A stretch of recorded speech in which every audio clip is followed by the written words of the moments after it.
Hi everyone, join me today as we paint this gingerbread house using watercolor.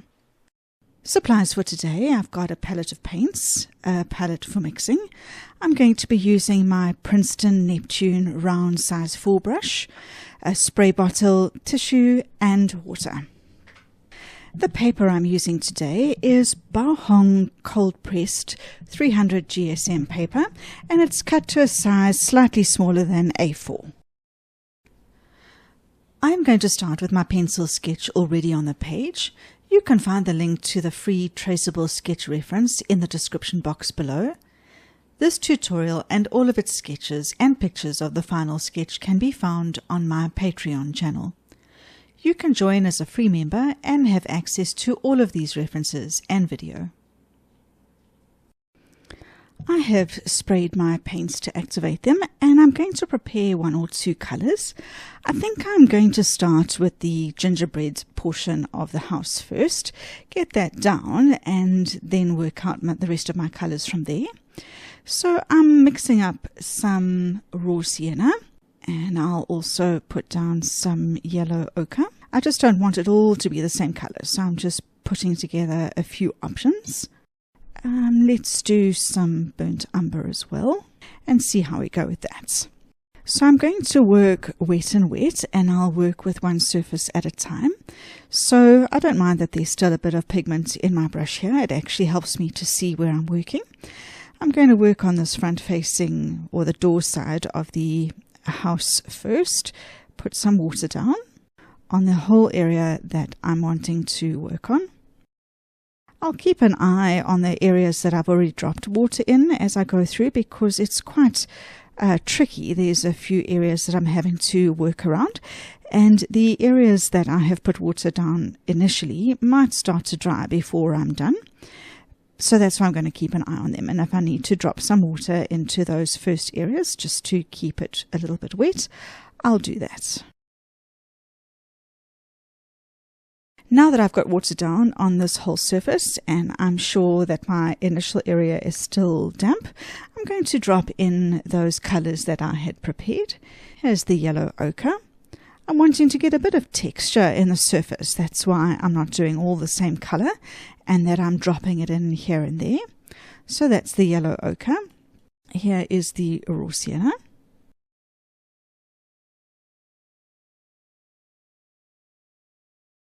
And because I put that water down first, it's going to nicely blend into one another. And then the burnt umber. That's quite a lot darker. I'm just going to tap it off on my paper towel. I'd like some browner bits on the gingerbread, but not too much. I can lift up a bit on that area that I dropped in initially by rinsing and dabbing off my brush. Now I can then lift some of the color on that area.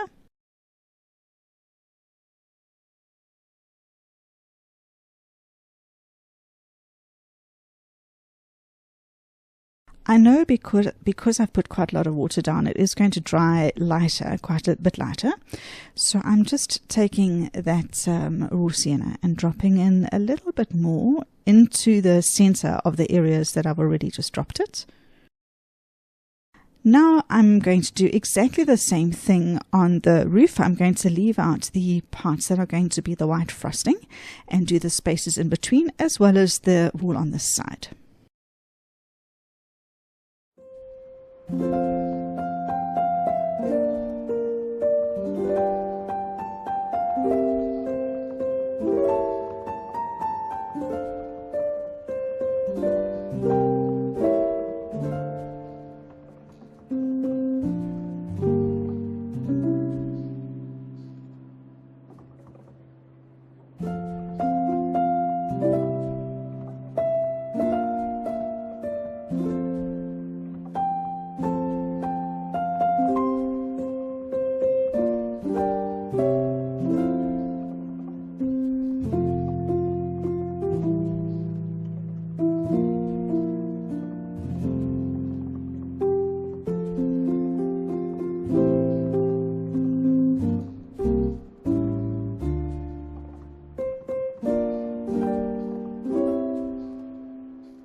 Right, I'm going to let this dry completely so I can see what it looks like and then take it from there with regards to the rest of the colors. Now that that's completely dry, it's time to start the fun part, and that's to put some colors in. I'm going to work on the candy canes. I'm going to do one of them red and white stripe and the other one green and white. So for the green, I'm going to use a nice bright hooker's green. So I'm just going to do that on alternate stripes.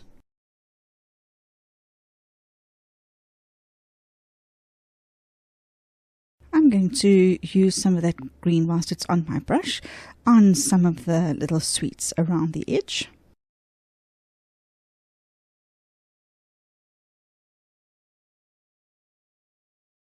And then I'll do one of the candy canes on the right.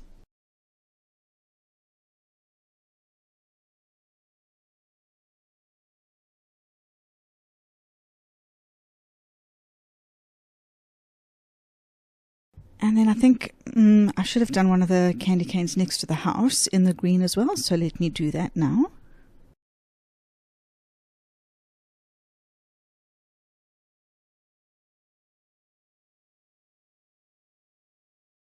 Then I want to do one of these jelly sweets in green, but I also want to add a bit of shadow to it because it's a slightly larger object. So I'm going to get my green and put it down in a lightish consistency. I'm just watering it down. I'll put that down first in the light consistency.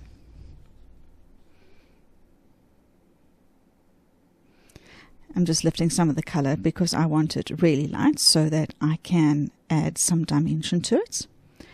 Then I'm going to get the color in a slightly thicker consistency and drop it in at the bottom here. Because I'm working wet and wet, it will blend upwards slightly. And I can even make this a slightly darker shade of green by adding a little bit of burnt umber to it. And if I drop that down at the bottom, that'll add in even a bit more shadow.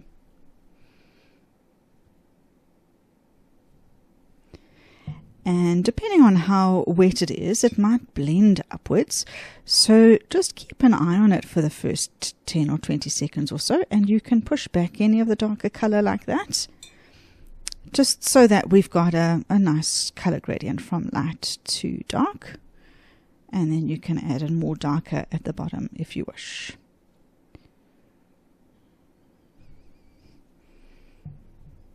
I don't want my hand to smudge any of the color here, so I'm going to let this dry before I start with the red.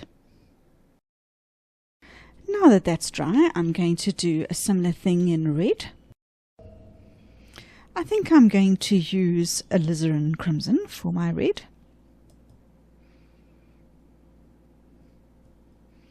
So I'm going to do the same thing on the candy canes. I'm going to do some red and on some of the circles, and then on one of the jelly sweets as well.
What I'm also going to do whilst this is drying is I'm going to do the chimney. Now I've got a perfect color in my palette called Venetian red, but if you don't have that color, you can use something like burnt umber, would work perfectly well. I just like the Venetian red because it's the perfect brick color for the chimney. So I'm just going to paint all of the bricks in that color.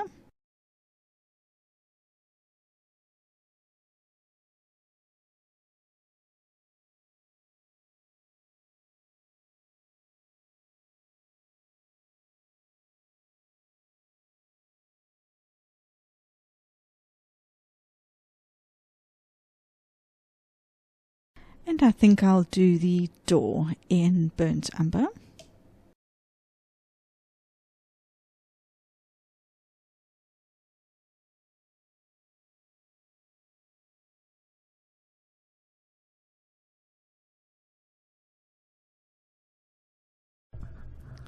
Then I'm going to use other colors throughout the palette to do the rest of the sweets. You can use any colors that you want.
now I'm going to do the windows.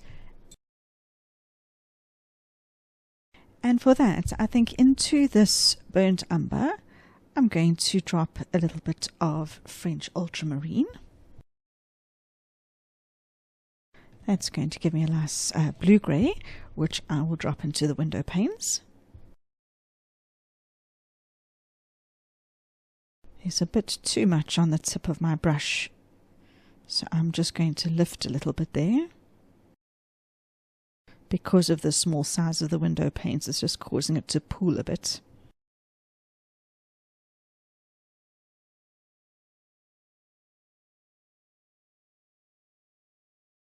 And I think on the stepping stones, I'm going to use that same Venetian red. So whatever color you used on your chimney.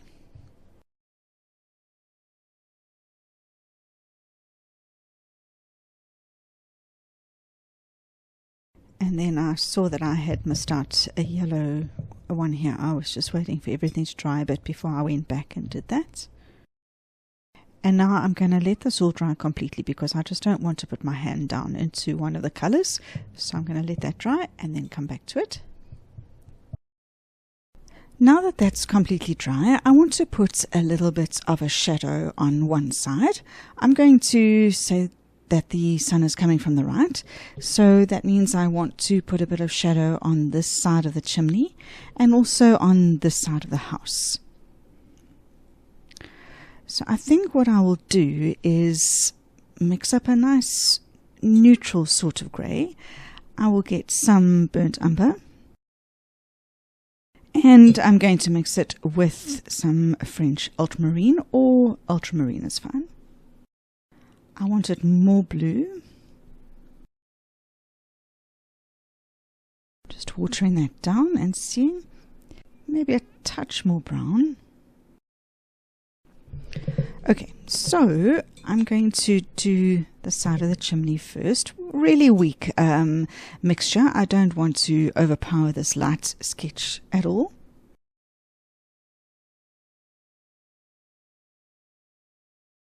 I'll also do inside the chimney there. And then I think I don't really want to do the whole side of the house in shadow because I think it's just going to sort of dampen the whole thing, but I do want to do under the eaves and so on. So I'm going to do wet and wet just so that my shadow can begin under the roof here but then blend out. I'm going to avoid the colored areas for now as well, just to maintain the brightness. I'd rather just build this up carefully than do too much at one time. Alright, so I've put a bit of water down up there. Let's start from the top and see how we go. So I'll drop some shadow in under here.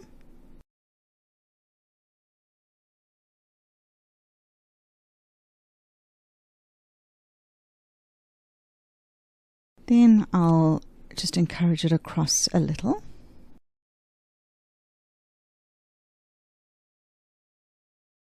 And then with more water on my brush, I'm just going to gently put it on this side of the house. Every bit of support that my YouTube videos get help me to grow my channel. And supporting me doesn't have to cost you anything. If you are enjoying this video, please click the like button below. Let me know what you think in the comments, and also let me know the sorts of videos that you would like to see in the future. I would love to hear from you. And I think I'm also just going to add a bit more of the yellow ochre and raw sienna on that shadow side, just to so it's not too grey. It will dry lighter than this because I've got so much water down. And then I think I'm going to also put a bit of shadow on the side of these stepping stones. So I'm just taking my color, maybe I'll add a bit of the shadow color to that. And just do it on the two shorter sides.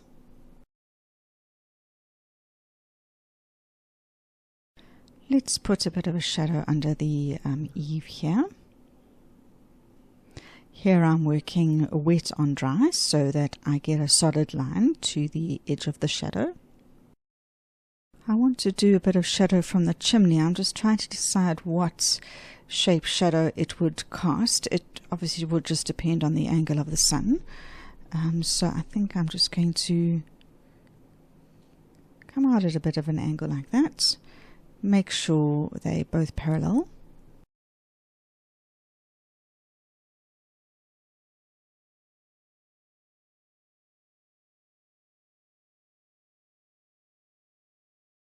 I'm just going to dry this off so that I don't put my hand in anything. I'm going to pick up that shadow color again in a weak consistency. I'm just going to tap it off on my towel and do a bit of a shadow down the side of the sticks.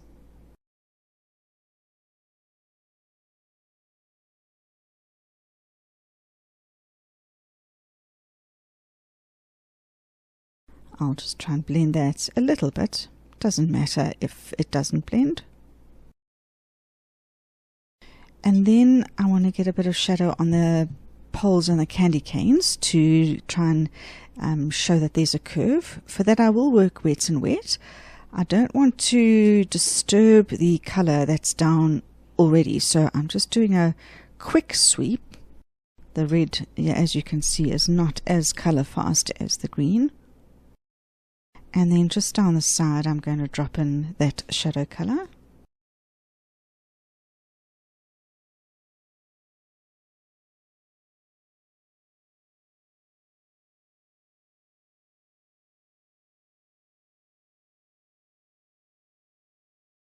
And then without disturbing the red anymore, I'm just going to encourage blending of the grey. In hindsight, I probably should have done this shadow first before putting the stripes on the canes.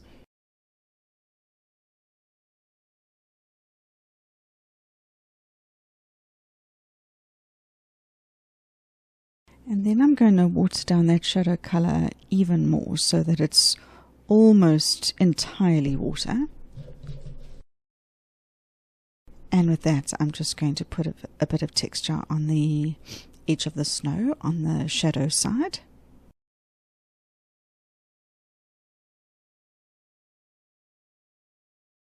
And maybe under here as well.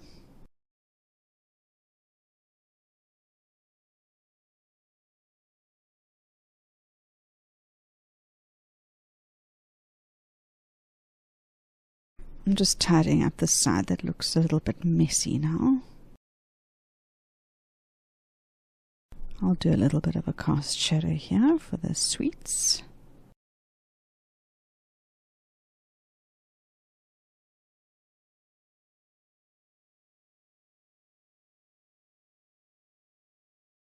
And also here. So I really haven't done any more background or front to the sketch, and I did that on purpose because I would like to leave it to you to be creative as to how you would like to finish this off. Whether you want to do a snowman in the garden, maybe some trees in the background, you could even do a darkish blue sky and put white snowflakes in it or something. To finish it off, I leave that entirely up to you. And there's the final sketch. Thank you so much for joining me today. If you enjoyed this tutorial, please hit the like button. Until next time, bye for now.